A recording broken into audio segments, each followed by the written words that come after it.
typedef-ის საშუალებით ჩვენ შეგვიძლია უკვე განსაზღვრული ტიპებისთვის შევარჩიოთ ჩვენთვის ასურველი სახელები. აი მაგალითად შეგვიძლია დავწეროთ ესეთი რამ. გავასუფთავოთ ჯერ ეს კოდის ფრაგმენტი და შემდეგ დავწეროთ typedef მაგალითად int ტიპი და შემდეგ მთელი რიცხვი.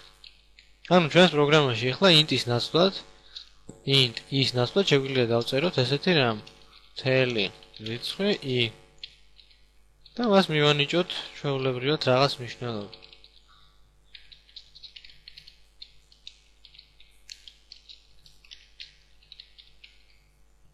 გავუშვათ და ვნახოთ ახლა რომ მუშაობს ეს.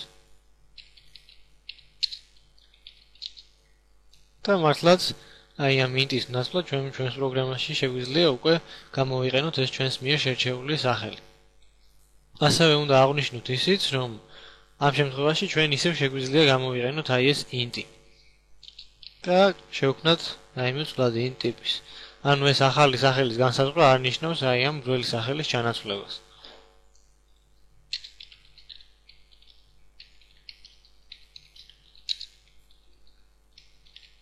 რაც ნიშნავს იმას, რომ შეგვიძლია გამოვიყენოთ int-იც და მთელი რიცხვიც, აი ეს სიტყვაც, როდესაც ჩვენ გვინდა აი ამ int ტიპის ცვლადი შექმნა ჩვენს პროგრამაში.